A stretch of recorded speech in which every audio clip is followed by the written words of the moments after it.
Assalamualaikum warahmatullahi wabarakatuh. Puji syukur kehadirat Allah Subhanahu wa Ta'ala.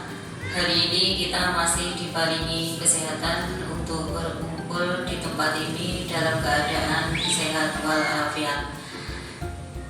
Yang kedua, sholawat salam kita aturkan kepada junjungan Nabi Muhammad SAW. Semoga kita semua mendapatkan syafaatnya di yaumul akhir. Yang ketiga, perkenalkan saya di sini selaku pembawa acara membacakan susunan acara. Yang pertama, pembukaan.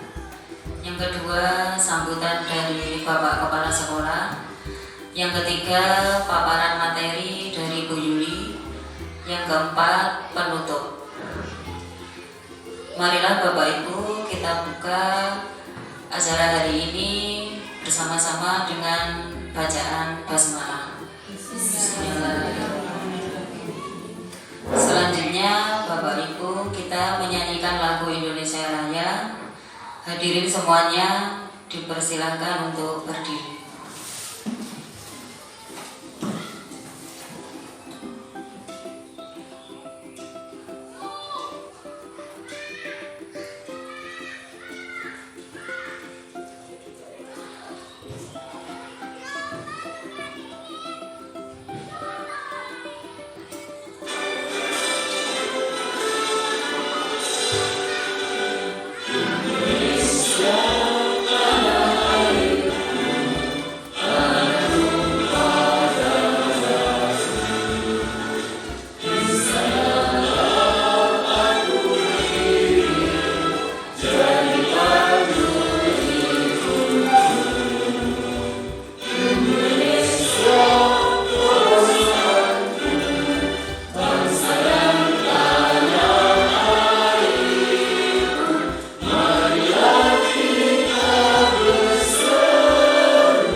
Hadirin dimohon duduk kembali.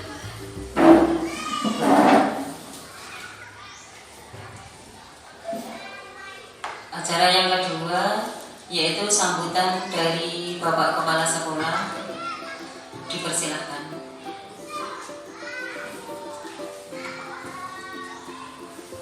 Bismillahirrahmanirrahim. Assalamualaikum warahmatullahi wabarakatuh. Yang terhormat Bapak Ibu Guru SD Nyemean 1. Pertama-tama marilah kita panjatkan puji syukur kehadirat Allah Subhanahu wa Ta'ala, di mana atas rahmat dan hidayahnya pada hari ini kita dapat mengikuti kegiatan ini, acara dari pengimbasan guru penggerak dalam keadaan sehat walafiat. Amin ya rabbal alamin. Bapak Ibu Guru SD Nyemean 1 yang saya hormati, di sini ada pengimbasan atau diseminasi guru penggerak supaya apa? Nanti dengan adanya guru penggerak diharapkan guru 1 ini dapat mengembangkan diri dengan baik dan dapat menjalankan kinerja yang profesional. Itu harapan dari saya dengan adanya guru penggerak. Jadi itu harapan saya. Terus yang kedua, di sini nanti dari guru penggerak itu ada penyampaian materi penyajian dari materi yang akan disampaikan kepada teman-teman guru di JMN 1 ini. Harapannya apa? Harapannya nanti dapat dikembangkan atau dibudayakan, diimplementasikan dalam pendidikan di SD JMN 1. Jadi dari model itu yaitu dari guru penggerak menyampaikan modul budaya positif. Jadi dari penyampaian guru penggerak ini diharapkan nanti budaya positif ini dapat diimplementasikan di SD kita. Jadi harapannya nanti SD kita anak-anak dapat menyikapi dengan adanya budaya positif yang disampaikan nanti dari guru penggerak, dan nanti Bapak Ibu guru ikut menyampaikan atau menjalankan apa yang telah disampaikan oleh guru penggerak. Itu yang kedua. Nah, yang terakhir tujuannya apa di sini? Yang terakhir tujuannya, harapan dengan adanya guru penggerak ini dapat menarik minat dari Bapak Ibu guru lebih lanjut untuk mengikuti guru penggerak apa, nanti hasilnya bagaimana, nanti tolong. Jadi tujuannya itu apa ya? Dapat mendorong atau menggali minat Bapak Ibu untuk menjadi guru penggerak. Jadi tujuannya yaitu menggerakkan Bapak Ibu dengan adanya penyampaian seperti ini. Oh, ini loh guru penggerak. Jadi harapannya nanti di era ini sekarang kita sudah masuk di kurikulum merdeka ini. Jadi untuk komunitas guru diharapkan lebih ditingkatkan ke profesionalismenya dalam menjalankan tugasnya. Jadi itu harapan saya. Jadi harapan dari saya selaku penanggung jawab di sini, dengan adanya rekan kita yang menjadi guru penggerak nanti dapat menarik minat panjenengan Bapak Ibu guru untuk lebih aktif lagi. Hanya itu yang bisa nanti saya sampaikan, dan selanjutnya nanti bagaimana penyajian materinya saya serahkan kepada guru penggerak, dan itu yang bisa saya sampaikan. Saya akhiri, wassalamualaikum warahmatullahi wabarakatuh.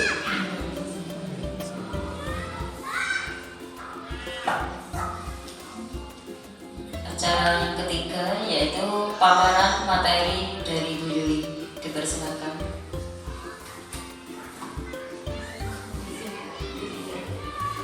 Bismillahirrahmanirrahim. Assalamualaikum warahmatullahi wabarakatuh. Yang terhormat Pak, yang terhormat Kepala SDN Jenderal 1 Pak Joko Purwanto, Sarjana Pendidikan. Yang terhormat Bapak Ibu Guru SDN Jenderal 1, untuk mengefisiensi waktu mukadimah saya ikut di depan. Di sini perkenankan Bapak Ibu, saya mendapatkan tugas dari rangkaian kegiatan calon guru penggerak yang dilaksanakan mulai bulan Oktober. Jadi hari ini terhitung kurang lebih 3 bulan. Kalau hari ini kita sampai di modul 1.4, yaitu ada tugas untuk memberikan pengimbasan tentang apa yang sudah saya peroleh dalam pendidikan guru penggerak. Dalam hal ini nanti adalah budaya positif.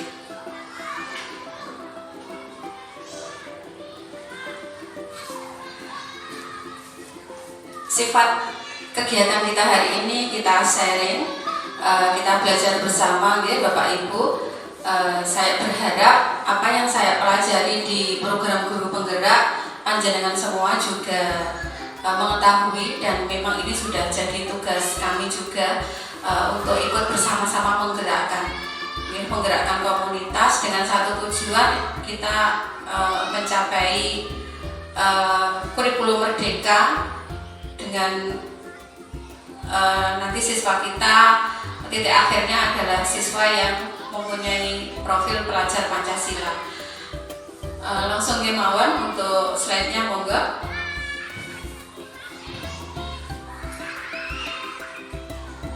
Slide pertama, yang saya pelajari dalam program guru penggerak ini masih ada di satu modul Bapak Ibu. Jadi nanti ada 3 modul. Satu modul ini membahas tentang yang pertama, refleksi filosofi pendidikan nasional Ki-Hajar Dewantara. Sebenarnya saya ingin banyak sekali cerita, banyak sekali kalau ilmuwan di luar negeri kita sudah tidak asing, ya, banyak penemu-penemu begitu. Kalau di Indonesia kita sebenarnya sudah juga punya, yaitu Ki-Hajar Dewantara. Dan ini yang kita angkat ini nanti dari filosofi dan apa yang beliau ajarkan. Banyak sekali dari filosofi ini, mungkin pokok-pokoknya saya sebutkan. Untuk yang pertama yaitu menggunakan sistem AMO. Tidak asing, ya, apa sistem AMO? Ing ngarsa Sukulodo ing madya mangkasa tuturi handa yani. Kemudian ada istilahnya siswa itu adalah tabula rasa. Jadi kita tidak boleh menganggap siswa itu adalah benda yang kosong, tidak punya potensi apapun. Sebenarnya mereka punya potensi tersendiri-sendiri, dan guru wajibnya adalah mengembangkan. Sehingga di teori Ki-Hajar Dewantara, guru ibarat seorang petani. Guru itu hanya kewajiban merawatnya, tidak bisa merubah potensi yang ada pada diri siswa. Misalkan mau menanam jagung, kita tidak bisa merubahnya menjadi padi. Kita hanya bisa memupuk, merawat agar tanahnya subur, banyak humusnya, kemudian dia dapat tumbuh dengan baik sesuai dengan kodrat yang dia punya. Itu mungkin sekilas tentang filosofi Ki-Hajar Dewantara, dan sebenarnya masih banyak sekali, ya. Kemudian nilai-nilai dan peran guru penggerak, visi guru penggerak, dan hari ini kita akan paparkan tentang budaya positif. Sebelum mengetahui tentang budaya positif dan nanti bagaimana cara mengimplementasikan ke dalam keseharian kita, nanti ada beberapa paparan yang bisa kita jadikan tambahan pertimbangan atau wawasan-wawasan lain, yakni kita nanti perlu tahu juga tentang perubahan paradigma belajar, kemudian kebajikan universal, disiplin positif, kebutuhan dasar manusia, motivasi perilaku manusia, posisi kontrol, restitusi, keyakinan kelas, dan yang terakhir adalah pelaksanaan restitusi. Next.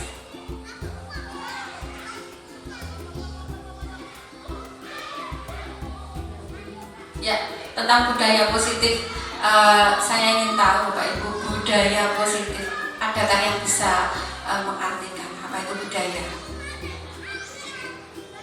Apa budaya? Budaya itu apa? Budaya itu apa? Apa Bu Ana? kebiasaan. Ya, betul. Budaya itu adalah kebiasaan. Positif adalah sesuatu yang bermanfaat. Itu simpelnya, ya. Budaya positif di sini dapat kita artikan sebagai nilai-nilai atau keyakinan-keyakinan dan kebiasaan-kebiasaan di sekolah yang berpihak pada murid, yang dapat berkembang dan menjadi pribadi yang kritis, penuh hormat dan tanggung jawab, dan terwujudnya visi misi profil pelajar Pancasila. Itu adalah budaya positif. Kemudian kalau budaya positif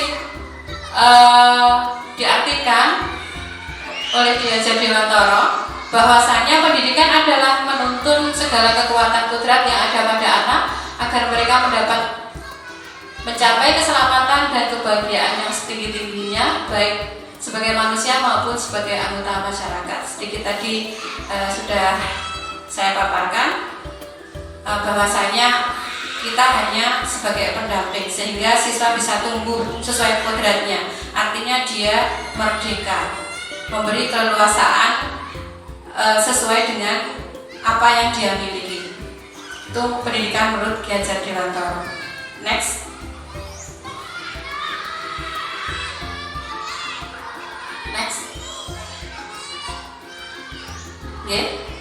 Lanjut.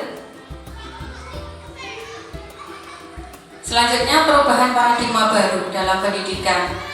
Kita ketahui bahwasanya di era sekarang di kurikulum merdeka, sebelumnya Pak Azhar,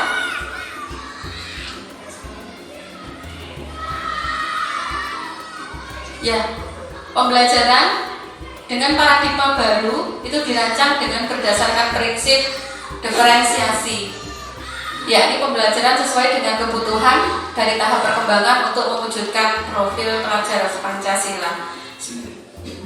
Masih asing atau sudah jelas tentang pembelajaran diferensiasi? Pembelajaran sesuai apa Bu? Kebutuhan siswa. Jadi misalkan diibaratkan seorang ibu yang sedang memberikan menu sarapan kepada putranya dan juga suaminya, begitu, disesuaikan dengan kebutuhan dia. Kalau anak sukanya apa, pasti tidak sama dengan bapak. Kalau bapak menunya apa yang dia suka, misalkan yang jelas saja, ya, yang jelas saja. Kalau dewasa itu pedas, gitu ya. Kalau anak tidak pedas. Jadi cara mendidik kita juga sesuaikan dengan kebutuhan siswa kita, seperti itu. Next. Oke. Selanjutnya nilai-nilai kebajikan universal. Nilai-nilai kebajikan adalah sifat-sifat positif manusia yang merupakan tujuan mulia yang ingin dicapai setiap individu. Nilai-nilai tersebut sifatnya universal dan lintas bahasa, suku bangsa, agama maupun latar belakang yang lain. Di sini nilai-nilai kebajikan universal kalau dalam kurikulum merdeka kita ketahui adalah tercapainya profil pelajar Pancasila. Jadi setiap institusi atau organisasi itu pasti punya nilai-nilai kebajikan. Dan dalam hal ini kita kurikulum merdeka, nilai kebajikannya kita adalah terarah ke kurikulum pelajar Pancasila. Semuanya ada keterkaitan Bapak Ibu yang dengan sebelumnya, ataupun ini adalah pencapaian dari budaya positif. Okay. Pokok utama yang mendasari salah satunya juga adalah nilai-nilai kebajikan universal. Nilai pelajar Pancasila, profil pelajar Pancasila bisa sebutkan apa saja? Beriman dan bertakwa pada Tuhan Yang Maha Esa. Yang kedua adalah mandiri, bernalar kritis, berkebinekaan global, gotong royong, dan terakhir adalah kreatif. Okay, next.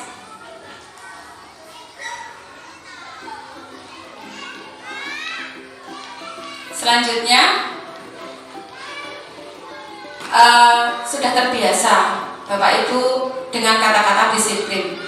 Oke, apa itu disiplin? Mentaati peraturan. Biasanya disiplin itu bagaimana sifatnya? Memaksakan atau tidak? Memaksakan begitu ya. Sakit atau tidak? Sakit gitu ya. Disiplin dalam budaya kita itu makna disiplin dimaknai sesuatu yang dilakukan seseorang pada orang lain untuk mendapatkan kepatuhan, dan kita cenderung menghubungkan kata disiplin dengan sesuatu yang tidak nyaman. Tetapi kalau menurut Ki Hajar Dewantara, disiplin itu adalah merdeka. Disiplin itu harus kita wujudkan dari dalam diri siswa. Disiplin itu timbul dari internal. Jadi kalau di dalam bahasa Jawa itu adalah benek, tidak eksternal. Dan bagaimana itu nanti kita akan membahasnya lebih lanjut. Lanjut Pak.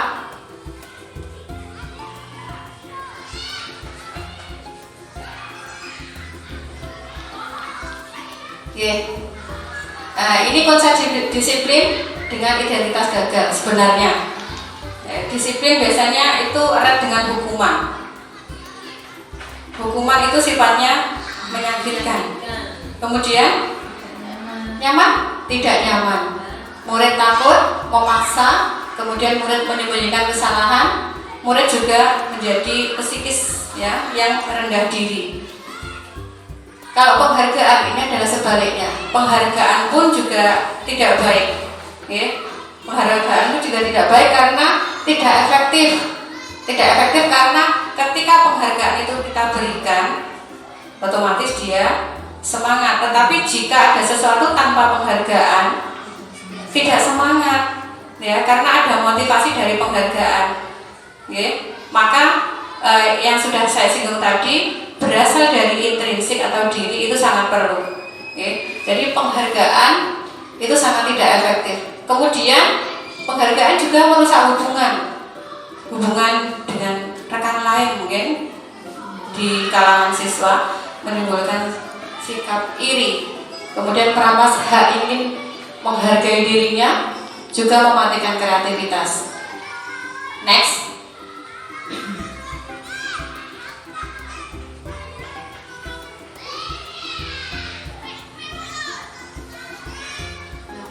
Berikut ada 5 kebutuhan dasar manusia.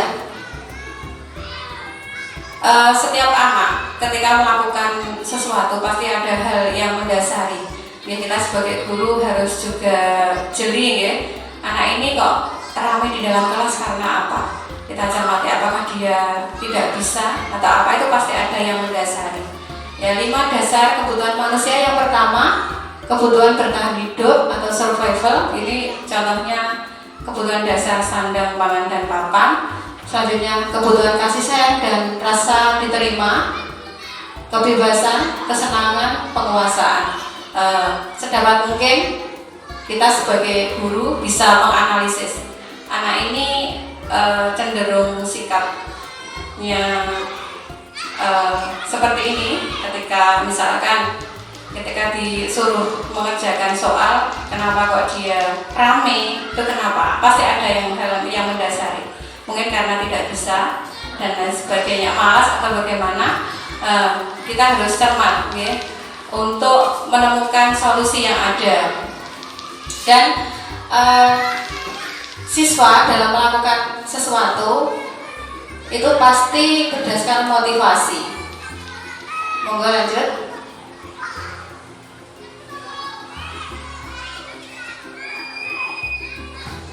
Ada motivasi yang pertama untuk menghindari ketidaknyamanan atau hukuman. Jadi manut saja dengan perintah guru karena biar tidak dihukum. Jadi ini motivasinya sifatnya adalah eksternal, sifatnya dari luar. Selanjutnya untuk mendapatkan imbalan dari orang lain atau institusi. Ini juga sifatnya adalah motivasi eksternal. Terus yang baik bagaimana? Yang baik motivasi itu harus ada dan muncul dari diri, yaitu motivasi internal. Ini adalah merupakan tujuan dari disiplin positif. Karena dari motivasi internal itu membuat siswa merasa bahwa dirinya menjadi orang seperti apa yang dia inginkan. Ada kesadaran dalam diri, bahasa Jawanya itu adalah siswa yang benar. Nah, ini yang jadi PR kita. Jadi dari budaya-budaya positif itu kemudian motivasi yang kita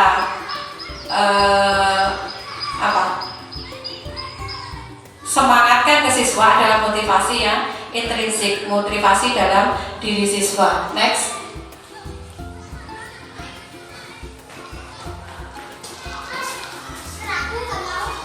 Nah, yang mendasari dalam melakukan motivasi itu asalnya dari diri ya. Coba kita bersama peragakan, penjenengan kepalkan tangan. Di kepalan tangan ini ada sesuatu yang sangat berharga. Misalkan apa? Penjenengan apa? Emas atau apa yang berharga dalam hidup penjenengan? Gitu. Kemudian ada pertanyaan, untuk orang lain membukanya, bolehkah itu dibuka? Orang lain membujuk penjenengan, kemudian dengan berbagai rayuan. Kira-kira penjenengan memperbolehkan? Tidak, pastinya tidak memperbolehkan. Ini adalah rahasia saya, ini adalah hal yang berharga untuk saya. Demikian juga siswa, mereka pasti juga mempunyai motivasi dari dalam dirinya. Jadi itu yang kita harus munculkan. Pasti tidak boleh dipengaruhi oleh orang lain. Itu yang mendasari. Harus muncul dalam diri siswa itu sendiri. Lanjut.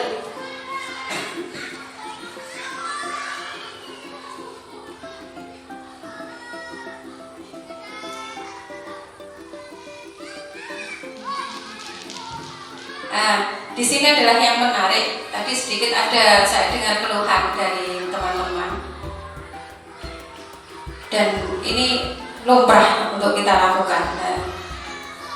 Kita mengenal 5 posisi kontrol. Ini yang biasa dilakukan oleh guru. Yang pertama, kita sebagai penghukum. Next fase. Next. Lanjut ke slide selanjutnya. Nah, sebagai penghukum, seorang guru menggunakan hukuman bisa fisik maupun non fisik. Fisik itu berarti berupa badannya sakit, non fisik mungkin berupa ucapan sehingga hatinya sakit. Semisal patuhi peraturan sekolah lalu berdiri di depan barisan. Itu hukuman fisik dan non fisik sekaligus. Selanjutnya, posisi kontrol, guru juga biasanya membuat merasa bersalah. Biasanya guru akan bersuara lembut sekali, tetapi dalam isinya itu menyakitkan. Contohnya seperti ini, berapa kali ibu harus memberitahu kamu, bu guru kecewa denganmu.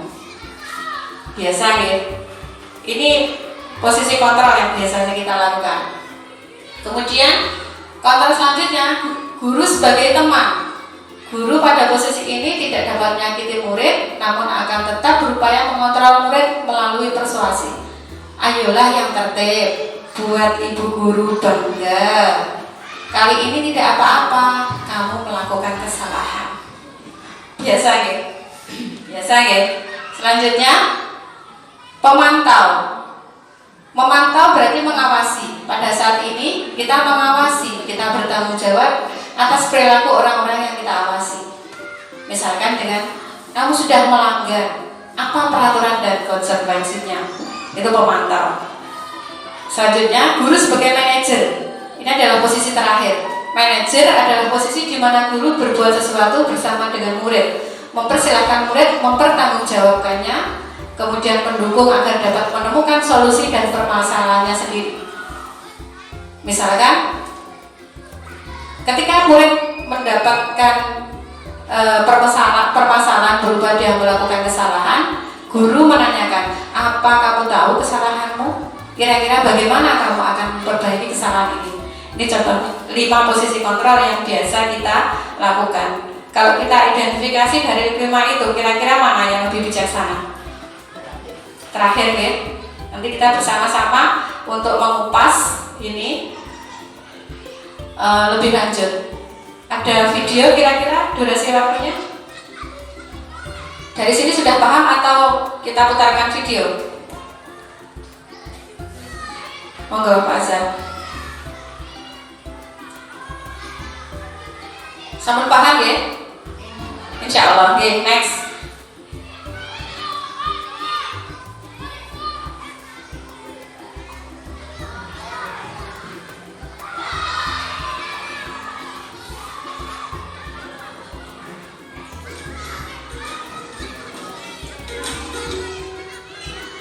Salam bahagia Ibu dan Bapak Guru hebat.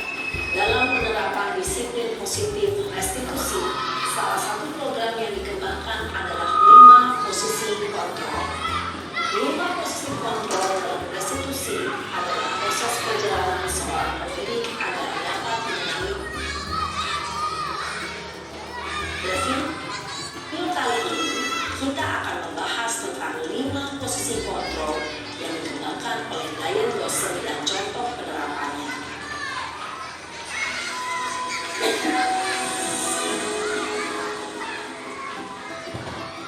5 posisi kontrol itu adalah 1. Posisi penghukum, 2.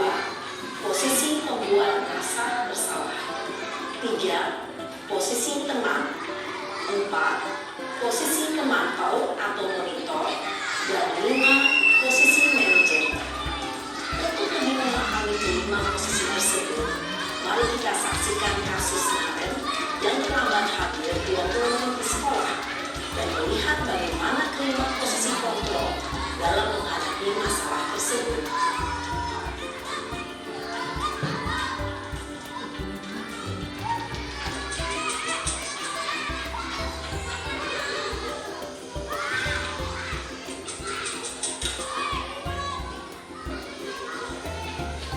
Naren! Sini kamu! Selalu terlambat. Kamu deh, pasti terlambat. Apa? Apa coba? Alasan kamu apa lagi? Kapan sih kamu tidak terlambat? Malas sekali ya kamu jadi anak.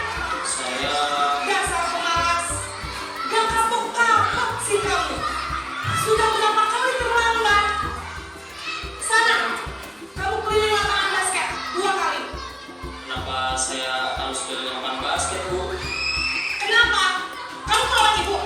Berani-berani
biar bisa kencang, tetap gak kencang Bu.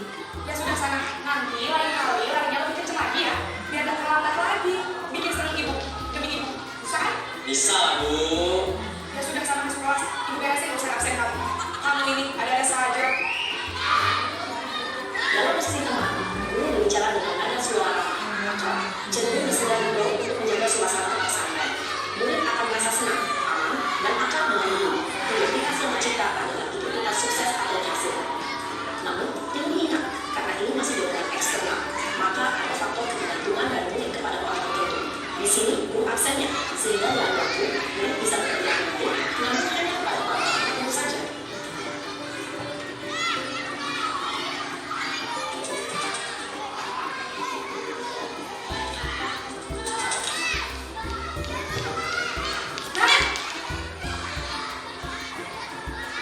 Selamat pagi Bu. Kemarin, apa peraturan sekolah kita tentang jam berapa kita harus masuk sekolahnya? Kita harus ke sekolah dulu. Iya betul, sekarang sudah jam 7.20. Nanti sudah tahu konsekuensinya jika melanggar tadi. Makanya Bu, saya harus tinggal kelas pas jam istirahat selama 20 menit. Iya benar, konsekuensinya demikian. Jadi nanti jam 9.30 pas istirahat, kamu harus tinggal di kelas. Jangan tugas tambahan untuk ketinggalan kamu, ya. Baik Bu. Posisi pemantau menandakan penghitungan atau data untuk mengontrol murid. Guru menarikkan murid berdasarkan peraturan dan konsekuensi. Seorang pemantau yang menunjukkan bahasa tubuh dan ekspresi wajah yang datar dan cenderung formal.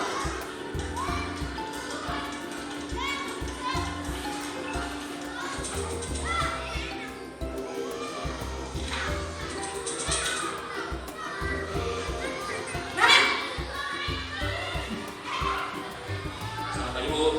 Selamat pagi Naren. Maaf Bu, saya terlambat. Iya, sekolah masuknya jam 7, sekarang sudah jam 7.20. Jadi sekarang bagaimana ini Naren? Maaf Bu, saya lupa tanggal saya semalam. Baiklah, menurut kamu, keyakinan sekolah yang mana yang perlu kamu tingkatkan? Menghargai diri sendiri dan orang lain kita Bu. Setuju. Jadi, apakah Naren meyakini prinsip saling menghormati tersebut? Iya Bu, saya meyakininya. Apakah Naren bersedia memperbaiki masalah keterlambatan ini? Bersedia Bu. Bagaimana kamu memperbaiki masalah keterlambatan ini? Saya akan coba untuk tinggal di yang alam saya Bu. Baik, kalau Naren mau keterlambatan di rumah, ada orang yang kira-kira bisa bantu mengingatkan tidak? Ada Bu, kakak saya, Kak Emma. Ada lagi selain Kak Emma? Selain Kak Emma, ada ibu saya. Baik, jadi yang mengingatkan Naren adalah Kak Emma dan Ibu Nadia. Kira-kira akan mulai setel alarm kapan Naren? Setelah pulang sekolah, akan segera saya lakukan. Baik, jadi Naren akan setel alarm untuk bangun besok pagi dan akan diingatkan oleh kakak dan ibu dan Naren. Ada lagi yang perlu dilakukan Naren? Agar tidak terlambat bangun lagi. Tidak ada Bu. Baik Naren, terima kasih untuk kerjasama kamu. Sekarang kamu kembali ke kelas dulu lagi. Baik Bu, terima kasih. Posisi manajer adalah posisi kontrol yang disarankan untuk membimbing murid memiliki sikap disiplin yang positif, yaitu murid yang mandiri, bertanggung jawab, dan dapat memecahkan masalah. Tujuan dari posisi ini adalah agar murid dapat berefleksi atas tindakannya. Guru akan dengan tulus memberikan pertanyaan-pertanyaan bermakna, sehingga murid dapat belajar dari kesalahannya dan mencari sebuah solusi untuk menyelesaikannya. Ibu dan bapak guru hebat, setelah mengamati adegan kelima posisi kontrol tadi, kira-kira posisi mana yang paling ideal? Posisi mana yang dapat menunjang motivasi dan prinsip murid? Ya, tentu posisi manajer.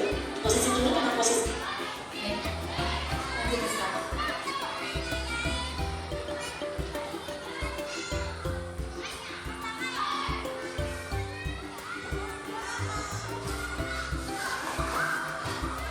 Next.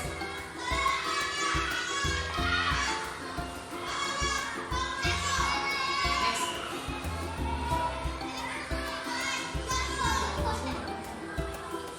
Next. Sampun sakit ya membedakan ya. Oke. Selanjutnya kita masuk ke keyakinan kelas. Keyakinan, apa keyakinan?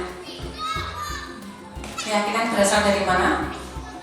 Dari dalam diri, dari kesadaran, dari dalam hati. Ini yang harus kita wujudkan nanti dalam kehidupan di keseharian kita dengan siswa.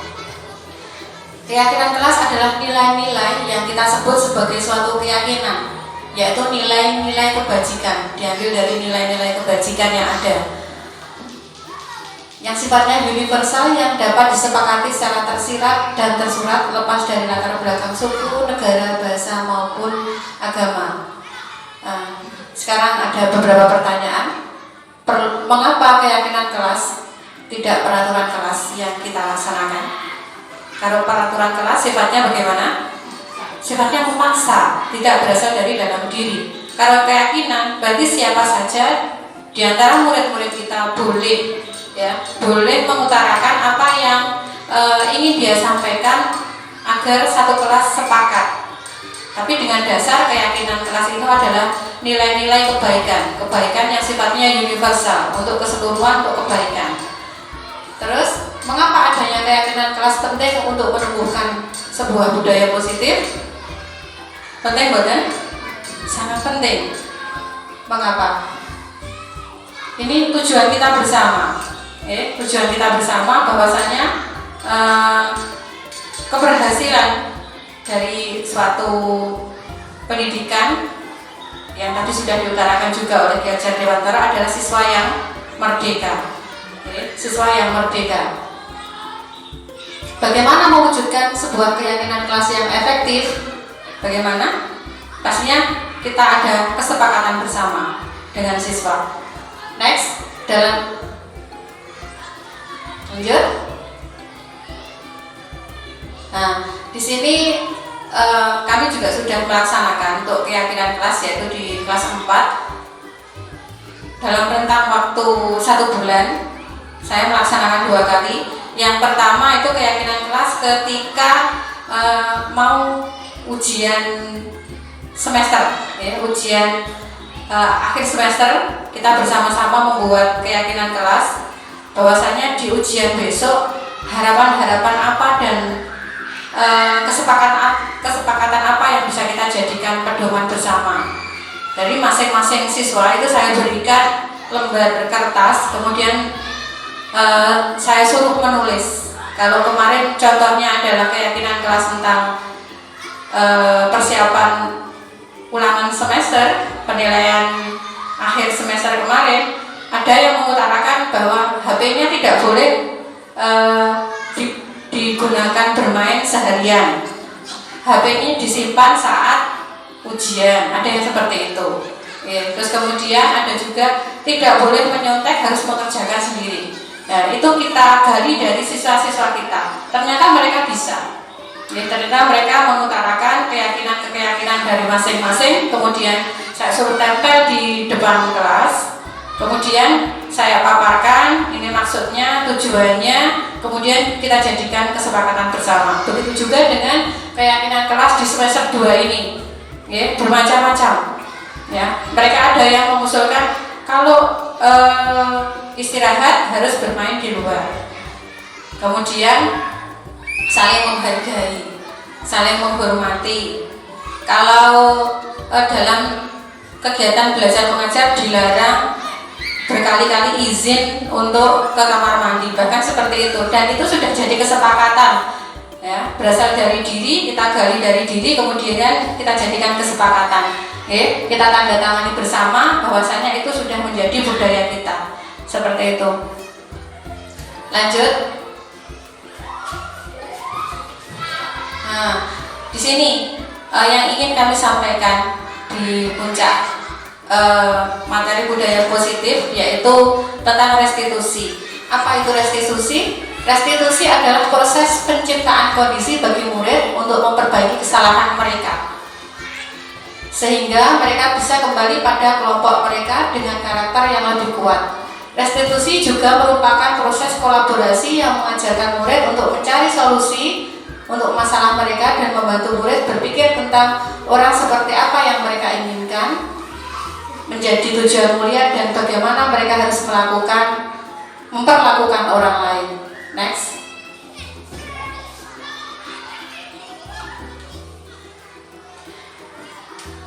Berikut adalah ciri-ciri restitusi atau penyelesaian masalah dengan cara restitusi. Tadi dipaparkan di video, yaitu di terakhir di nomor 5.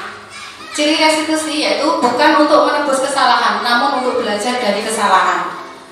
Jadi siswa secara sadar mengakui tentang kesalahan dia, kemudian juga memperbaiki hubungan. Selanjutnya, tawaran bukan paksaan karena berasal dari kesadaran diri. Restitusi menuntut untuk melihat ke dalam diri kekurangannya apa, kemudian dia menggali. Selanjutnya restitusi mencari kebutuhan dasar yang mendasari tindakan. Restitusi diri adalah cara yang paling baik. Kemudian fokus pada karakter bukan tindakan. Jadi yang difokuskan di sini adalah karakter, terbentuknya karakter siswa ketika dia melakukan suatu kesalahan. Restitusi juga fokus pada solusi, jadi masalah yang dia hadapi itu dapat terselesaikan. Dan juga restitusi mengembalikan murid yang berbuat salah pada kelompoknya. Jadi misalkan siswa itu mempunyai kesalahan, kemudian oleh kelompoknya itu dijauhi, kemudian dia belajar untuk memperbaiki, menemukan solusi dari permasalahannya, kemudian pada akhirnya dia nanti akan bisa kembali ke kelompoknya. Jadi tidak dikucilkan. Next.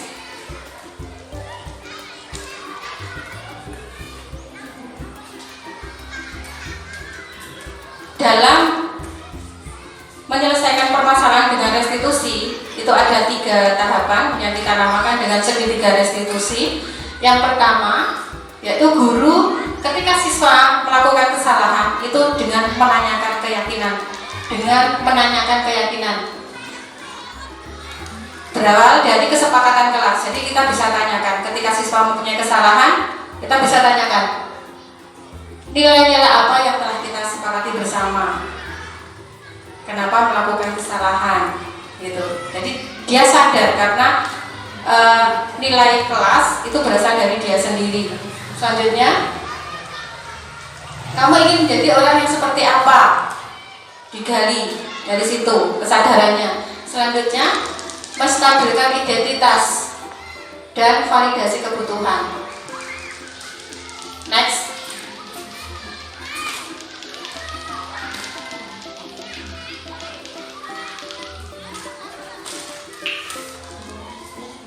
Nah, ini adalah tahapan yang pertama. Ketika anak melakukan kesalahan, jadi tidak boleh langsung kamu salah gitu. Kita tanyakan dulu.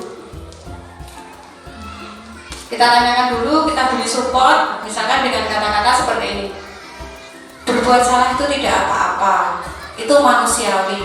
Siapa saja bisa melakukannya, gitu. Kamu berhak melakukan seperti itu. Misalkan dia di cemooh temannya, begitu ya. Jadi kita support dulu, kita dukung dulu. Jadi tidak serta-merta ini salah, begitu ya. Wajar. Ya, kamu melakukan seperti itu karena itu adalah bentuk berontak dari dalam dirinya. Oke. Lanjut. Yang pertama adalah menstabilkan identitas. Kemudian yang kedua adalah menanyakan tentang keyakinan. Misalkan dengan apa yang kita percaya sebagai kelas atau keluarga, menanyakan tentang keyakinan yang sudah kita buat bersama.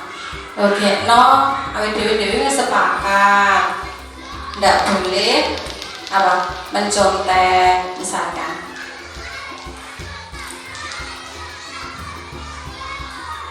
Lanjut.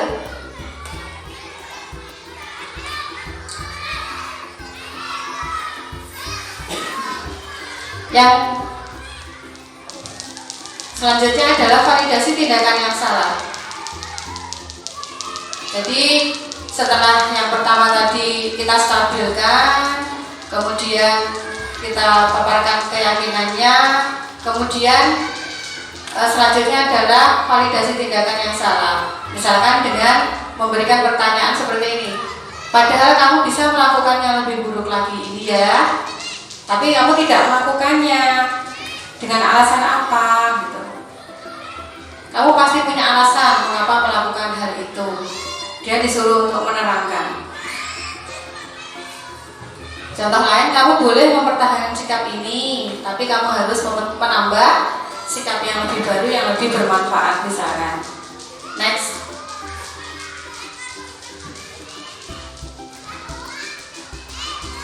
Nah, ini contoh penerapan restitusi yang sudah saya laksanakan. Bisa diputarkan Pak Azan. Ini ada tahapannya.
Sampai di sini paparan dari budaya positif. Mungkin ada pertanyaan dari teman-teman. Saya silakan.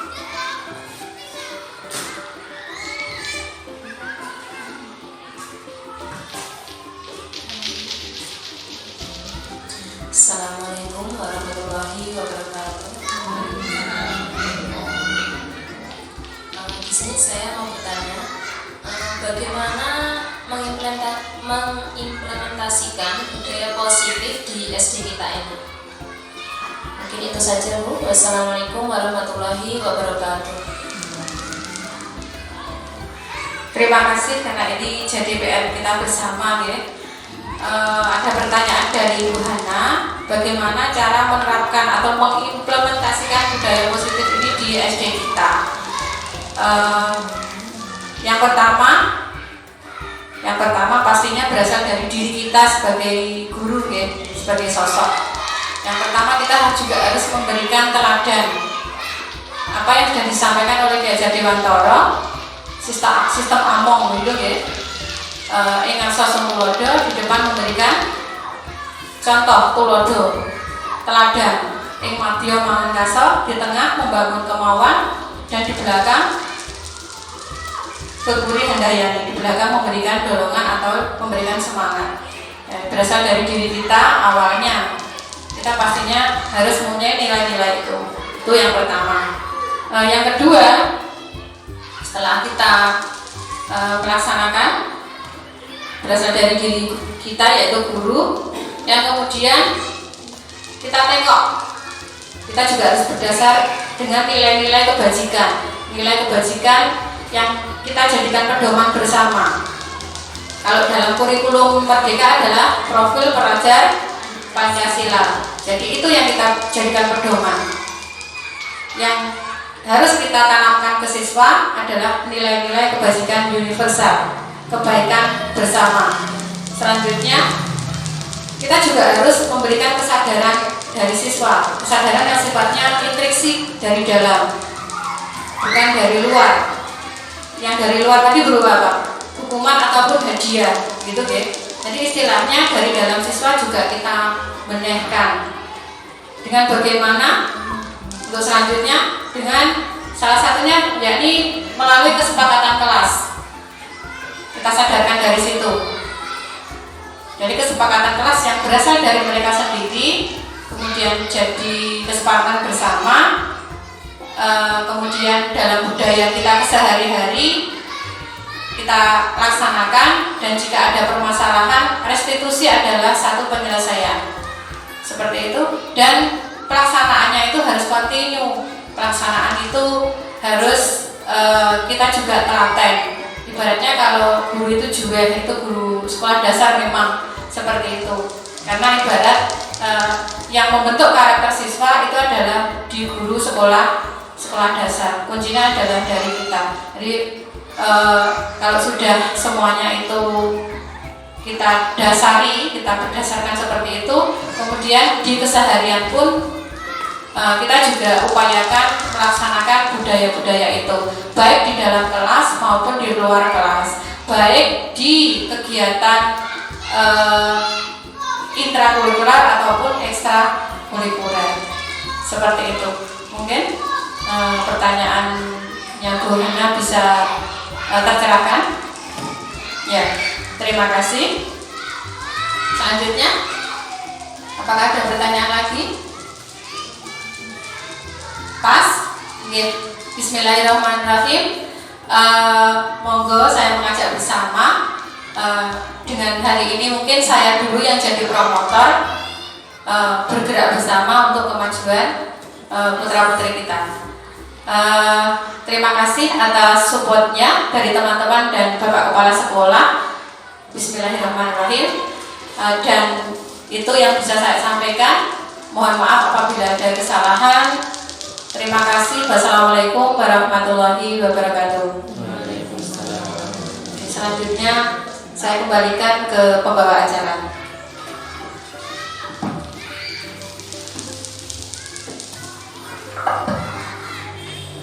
Acara yang keempat yaitu penutup. Bapak Ibu, marilah kita tutup acara hari ini, yaitu pengkipasan modul 1.4 Desiminasi Budaya Positif CBP dengan bacaan hamdalah.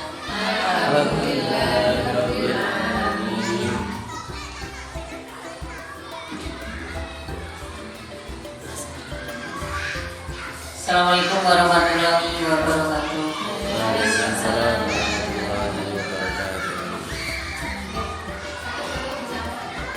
Assalamualaikum warahmatullahi wabarakatuh. Saya Patricia G. Octavia dari kelas 4 SDNC Makan 1. Saya Rafa Abdillah Al-Anwari dari kelas 4 SDNC Makan 1. Saya Ahmad Angga Alfiansyah kelas 4 dari SDNC Makan 1. Saya sangat senang belajar dengan Bu Yuli. Belajar apa? Belajar tentang keyakinan kelas. Kenapa sangat senang? Diajari apa di keyakinan kelas? Dipelajari Untuk apa? untuk disiplin. Ya. Harapannya apa? Harapannya menjadi anak yang disiplin. Ya. Disiplinnya sadar dari dalam diri. Oke. Disiplin yang berasal dari dalam diri. Ya. Yang terima kasih. Terima kasih. Wassalamualaikum. Wassalamualaikum warahmatullahi wabarakatuh. Assalamualaikum warahmatullahi wabarakatuh. Bismillahirrahmanirrahim. Nama saya Bu Nafia, rekan sejawat Bu Yuli Fitriani. Di sini saya akan memberikan umpan balik apa yang telah dipaparkan oleh Bu Yuli dalam diseminasi sangat bagus untuk kita terapkan, khususnya di lembaga kita SDNC Mekan 1 ini, utamanya disiplin positif pada siswa. Karena saya mengamati selama ini disiplin yang dilakukan itu masih sangat bersifat ekstrinsik, yaitu belum dari kesadaran diri siswa. Selanjutnya bagi kita guru yang nantinya akan mengajarkan disiplin positif itu dapat menjadi lebih paham dan mampu memposisikan diri sebagai guru manajer yang diharapkan tentunya mampu membimbing murid untuk lebih disiplin, lebih mandiri, yaitu bertanggung jawab dan menyelesaikan masalahnya sendiri dengan baik. Demikian, terima kasih. Wassalamualaikum warahmatullahi wabarakatuh.